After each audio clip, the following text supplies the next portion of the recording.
Ilusat kevadet. Just oli pööripäev ja mulle meeldivad sellised muuretööpunktid, eriti kui need on ka loodusega kooskõlas, ehk siis näiteks noorkuu, mis just praegu on.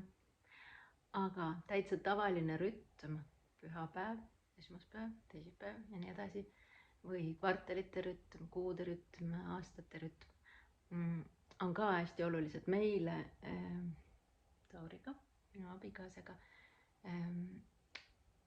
Ei ole nädalapäevad tavaliselt eriti olulised, sest me oleme vabakutselised, aga ometi me oleme läinud... Täna ma arvasin, et on esmaspäev. Jah, aga jah, me läksid tööle üles korrusele. Ometi ma vaatan, et kõige paremini sobib ikkagi sellises ühiskondlikult aktsepteeritud rütmis elamine. Ja täna ma tahtsin rääkida pühapäevast. Võib-olla kui tahad, võid alustada. No pühapäeviti oleme kalendrisse pannud, et see on meie päev. Ja siis õhtul me teeme plaani, kuidas tuleb järgnev nädal ja iga päeva õhtul teeme järgmise päeva plaani. Praegu siis saame tegelikult juba nädalaplaani nii-öelda läbi mõelda selle video jaoks ka juba päeval, mitte õhtul siis. Sest ma tegin seda üksinda enda jaoks pühapäeviti, vaatasin üle oma nädala, mis kalendris tuleb, mõtlesin läbi, mis minu jaoks on oluline, otsustasin enda jaoks 1-3 sellist tähtsamat fookuspunkti ja sedasi aastaid, kuni ühel hetkel ma küsisin lihtsalt, mis sinu jaoks on oluline. Ma nagu teadsin vastust, ma arvasin, et see saabuva nädala esinemine, aga sa ütlesid hoopiski, et oma harjumuste hoidmine.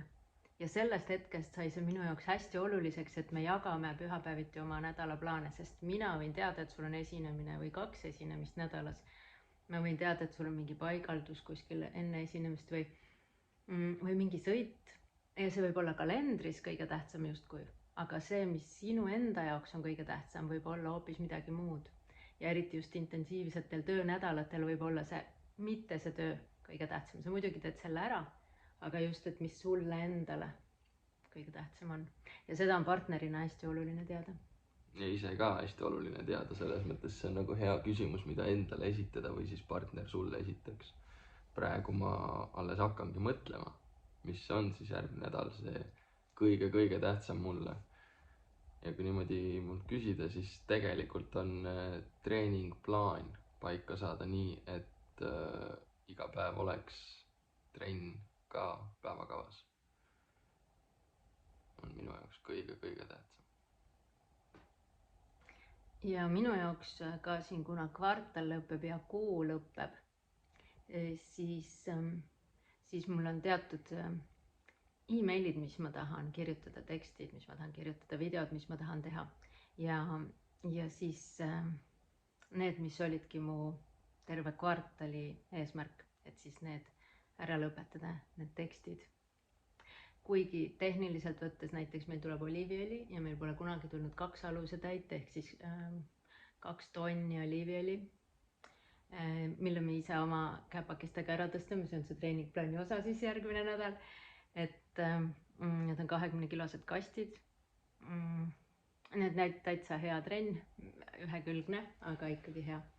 No kõik see on niisugune praktiline ikkagi, et see, mis ma mõtlen trenni alla, minu jaoks minu enda spetsiifiline treening ja seda nagu suuta päevakavasse, sest kõike seda teist praktilist ja toimetamist ja e-mailide saatmist ja seda saab nagu igal pool, igal ajal kuidagi ikkagi nagu teha, aga seda just trenni, selle jaoks ma pean eraldi läbi mõtlema enda päevakava väga spetsiifiliselt, kuna, kuidas, mis kell ma teen seda ja ma tean, et kui ma selle on ära teinud, siis ma saan öelda, et päev on korda läinud. Nagu selle pärast ma tahan, et see oleks mul.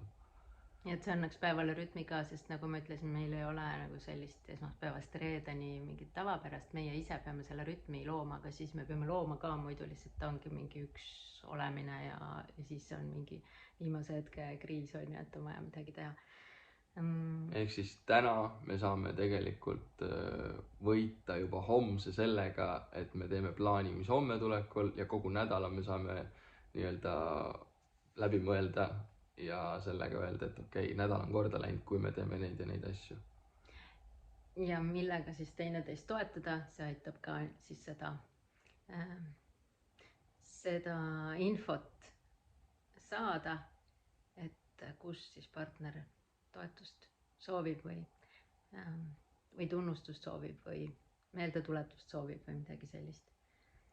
Ja kusjuures nagu sinul on vist see, et jalutamine on ülitähtis, et see annab sulle nagu produktiivsust tegelikult juurde, sest tundub, et 2 tundi on küll nagu läinud kuhugi, aga pärast seda jalutust sa oled palju produktiivsem, sest mina tegelikult olen palju produktiivsem, kui ma olen enda treeningu ära teinud. Ja noh, kõigil ongi need enda viisid, kuidas olla tegelikult produktiivsem, lühema ajaga, teha palju rohkem ära, kui see, et teha 8 tundi järjest ja tegelikult ringiratast mingisuguse lahenduse otsimisel. Tegelikult need lahendused võivad tulla palju kiiremini, kui neid osata küsida ja teha seda siis sellisest rahukohast, tähendab, et sa oled iseendaga rahul ja seda ma loodan saada siis enda treeninguga. Ja selle oliiviõli osas ma tahtsingi öelda, et see on ka üks suur tegemine, ehk siis see on tassimine, see on organiseerimine, selle saatumise organiseerimine ja siis inimestega suhtlemine ka, et kas nad said kätte ja nii edasi. Aga see ei ole selles mõttes nagu strateegiliselt kõige tähtsam sel nädalal, see saab tehtud, aga ta ei ole nagu selline, et ma elan see nädal selle nimel.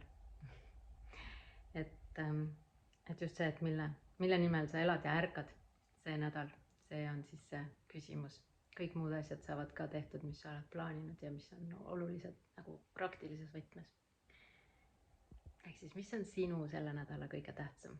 Ja ideaalis see haakub siis sinu selle kuu kõige tähtsamaga ja kvartali ja aasta kõige tähtsamaga, et see on nagu üks samm siis 7 päeva sellele lähemale. Ilusat nädalat! Ja, nautige päikest!